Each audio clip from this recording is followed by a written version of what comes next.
நம்ம செய்ய போகிறது வந்து குழல் புட்டு, அதுவும் நம்ம ப்ரௌன் ரைஸில் செய்ய போகிறோம். ஸோ இது வந்து ரெடிமேடாக எனக்கு வந்து புட்டு மாவு வந்து இருக்குது. ஸோ நான் கடையில் வாங்கியிருக்கேன். ஸோ இதிலேருந்து நம்ம புட்டு எப்படி செய்ய போகிறோம் அப்படிங்கிறத பார்க்க போகிறோம். இதுக்கு வந்து நமக்கு வந்து துருவின தேங்காய் வேணும், புட்டு மாவு இருக்கணும், குழல் இருக்கணும். ஸோ இதை வச்சு நம்ம எப்படி செய்யணுங்கிறத பார்க்க போகிறோம். ஸோ இப்போ நம்ம வந்து புட்டு செய்கிறதுக்கு வந்து ஒரு குக்கரில் வந்துட்டு கொஞ்சம் தண்ணி வந்து இட்லி எப்படி அவிக்கிறதுக்கு தண்ணி பிடிச்சி வச்சுட்டு அவிப்போமோ அந்த மாதிரி குக்கரில் ஆவியில் தான் நம்ம வேக வைக்க போகிறோம். ஸோ வந்து நீர் ஆவியில் வேக வைக்கிறதுக்கு ஃபஸ்ட்டு நீரை வந்து கொதிக்க வைக்கணும். அதனால் தண்ணீரை வந்து கொதிக்க வைக்கிறோம். அந்த ஆவியில் வந்து மேலே வந்து மூடியில் வந்து வெயிட் போடாமல் அந்த வெயிட்டுக்கு பதில் இந்த புட்டுக்குழல் இருக்கு இல்லையா, இதை போட்டு இந்த இருக்குது பாருங்கள், இதை அப்படியே மாட்டி விட்டு நிற்க வைக்கணும். நிற்க வச்சு வேக வச்சிட்டோன்னா புட்டு ரெடி ஆகிடும். ஸோ என்கிட்ட இந்த மாடல் தான் இருக்குது. சிலர் வந்து கீழே பேஸோடு வாங்குவாங்க. அதில் தண்ணி ஊற்றி வச்சு இந்த குழலை வந்து அது மேலே மாட்டி விடணும். இப்போ நம்ம வந்து குக்கரில் தான் செய்ய போகிறோம். ஸோ இப்போ ஸ்டார்ட் பண்ணலாம். இந்த குழலில் வந்து ஃபஸ்ட்டு வந்து ஒரு இது மாதிரி ஜல்லடை மாதிரி கொடுத்துருப்பாங்க. ஸோ ஜல்லடையை வந்து நம்ம போட போகிறோம். இது வந்து முதல்ல சூடாகட்டும். ஸோ இந்த குழலுக்கு வந்து இந்த மாதிரி ஜல்லடை கொடுத்துருப்பாங்க. ஃபஸ்ட்டு பேஸில் வந்து இந்த ஜல்லடையை போட்டுட்டு தான் நம்ம மாவு போடணும். ஸோ இந்த ஜல்லடையை இதில் போட்டோம். இப்போ மாவு எப்படி ரெடி பண்ணணும்னு அவங்களுக்கு. ஸோ இப்போ நம்ம வந்து புட்டு மாவு வந்து பிசைஞ்சு வைக்க போகிறோம். ஃபஸ்ட்டு புட்டு மாவுக்கு வந்து இந்த டம்ளர் நான் வந்து 1.5 டம்ளர் வந்து எடுத்திருக்கேன். ஸோ 1.5 டம்ளர் நான் வந்து மாவு எவ்வளோ எடுத்துருக்கணும் அதுக்கேற்ற மாதிரி ஈக்குவல் ரேஷியோவாக 1.5 டம்ளர் தண்ணி ஊற்றணும். அதுக்கு முன்னாடி கொஞ்சம் தேவைக்கு உப்பு போடணும். ஸோ இவ்வளோ உப்பு போடுறேன் நான். ஸோ உப்பு போட்டுட்டு 1.5 டம்ளர் தண்ணி ஊற்ற போகிறோம். உதிரி உதிரியாக பிணைஞ்சிக்க போகிறோம்.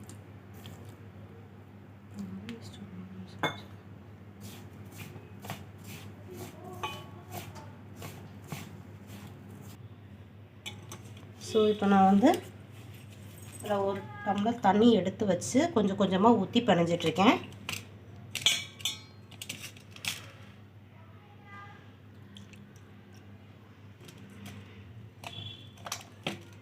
ஸோ ரொம்ப அதிகமாகிடுச்சுன்னா குழன்னு ஆகிடும். ஸோ அதில் வந்து அந்த பேக்கில் வந்து 1:1 ரேஷியோவில் தான் பிணைய சொல்கிறாங்க. ஸோ எனக்கு கொஞ்சம் கன்சிஸ்டன்சி கரெக்டாக இருக்கிற வரைக்கும் நான் கொஞ்சம் பார்த்து தான் பிணைவேன். ஸோ இப்போ பாருங்கள், நம்ம முதல்ல போட்ட மாவோட இப்போ கொஞ்சம் அதிகமாகிட்டே இருக்குது. உங்களுக்கு தெரியும்னு நினைக்கிறேன். பிணைய அதிகமாகும் போல இருக்குது. நான் மாவு ரொம்ப கம்மியாக இருக்கிற மாதிரி ஃபீல் பண்ண, அதனால் கொஞ்சம் கொஞ்சமாக தான் நான் போட்டு பிணைஞ்சிட்ருக்கேன். ஸோ இப்போ வந்து கொஞ்சமாக தண்ணி ஊற்றி 1 டம்ளர் நெருக்கி காலியாக போகுது. ஸோ 1 டம்ளர் ஃபினிஷ் ஆக போகுது. இதை பாருங்கள், இன்னும் கொஞ்சம் தான் தண்ணி இருக்குது 1 டம்ளருக்கு. சரி,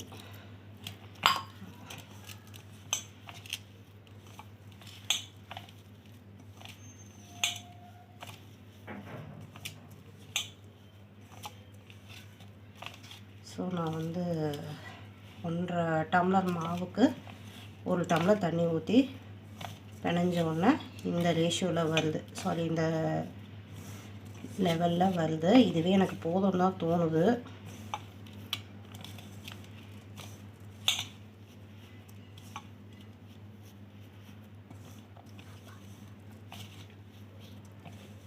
ஸோ நம்ம போட்டு பார்ப்போம். பேக்கில் இருக்கிறதே நம்ம ஃபாலோ பண்ணுவோம். இன்னும் ஒரு 1/2 டம்ளர் தண்ணி ஊற்றுவோம்.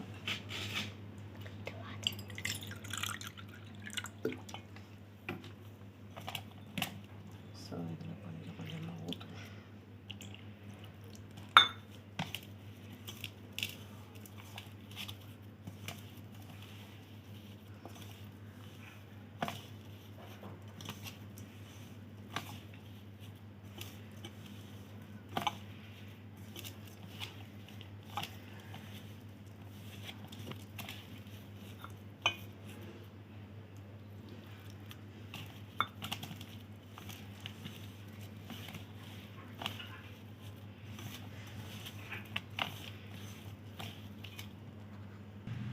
ஸோ இப்போ நம்ம வந்து 1.5 டம்ளர் தண்ணி ஊற்றி பிணைஞ்சி வச்சிட்டோம்.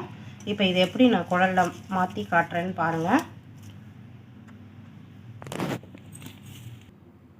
ஸோ இப்போ வந்து குழலில் வந்து நம்ம வந்து அந்த ஃபில்டர் மாதிரி இருக்கிற ஜல்லடை மாதிரி இருக்கிறத போட்டாச்சு. ஸோ இதில் வந்து துருவின தேங்காய் ஃபஸ்ட்டு போட்டுக்கிறோம்.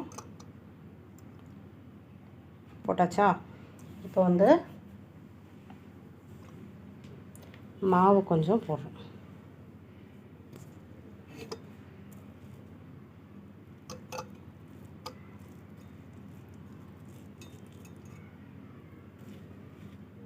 மாவு கொஞ்சம், தேங்காய் கொஞ்சம், மாவு கொஞ்சம், தேங்காய் கொஞ்சம், அந்த மாதிரி போடணும்.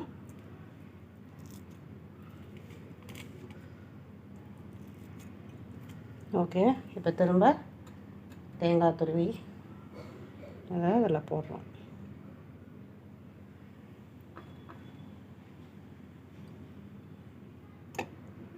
திரும்ப மாவு போடுறோம்.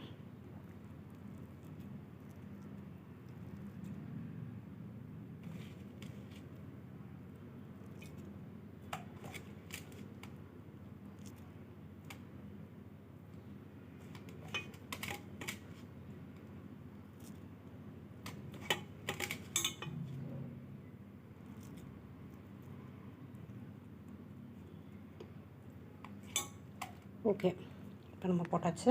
இப்போ திரும்ப தேங்காய் வச்சு க்ளோஸ் பண்ணுறோம்.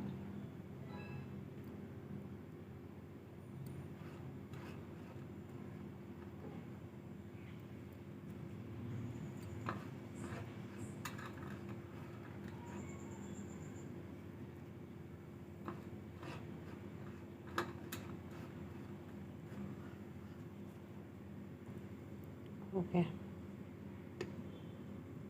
ஃபினிஷ் பண்ணியாச்சு. இப்போ நம்ம இதுக்கு மூடி போட்டு மூடி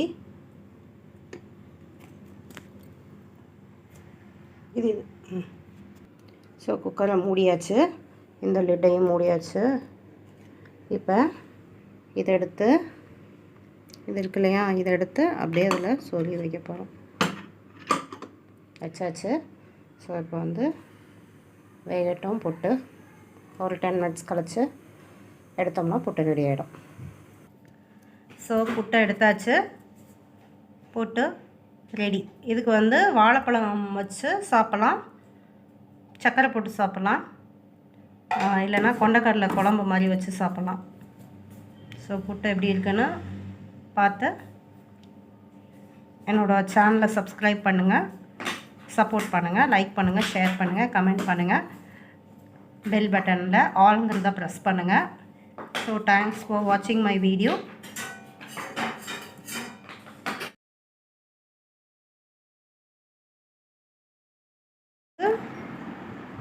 ரெட் ரைஸ் வந்து புட்டு செஞ்சாச்சு. அதை வந்து வாழைப்பழத்தோடு பிசைஞ்சு சாப்பிட்லாம். இதில் வந்து நல்லெண்ணெயும் ஊற்றி சாப்பிட்லாம், சர்க்கரை போட்டு சாப்பிட்லாம், தேங்காயும் சர்க்கரையும் போட்டு சாப்பிட்லாம். எல்லாமே நல்லாயிருக்கும். காரமாக சாப்பிட்றவங்க குழம்பு போட்டு, கொண்டக்கடலை குழம்பு போட்டு சாப்பிட்லாம்.